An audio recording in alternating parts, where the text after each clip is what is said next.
क्यों है? सर मुझे ये बताइए, जैसे तमाम प्लेटफॉर्म्स जो हैं उनकी कम्युनिटी गाइडलाइंस होती हैं। अब जो अब्यूजिव था वो तो पहले ही टिकटॉक पे ब्लॉक था। एक मिनट, आप वही लड़के हो जी मैं जिसका वीडियो वायरल हुआ?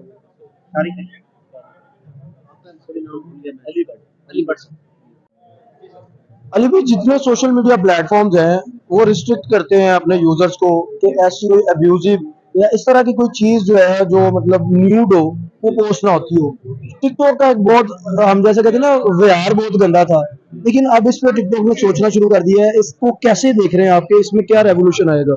देखें, टिकटॉक को पहले पाकिस्तान की कम्युनिटी गाइडलाइन का नहीं था पता कि एक पाकिस्तान के अकॉर्डिंग किस तरह, मतलब कि हमें एक अपनी पॉलिसी सेट।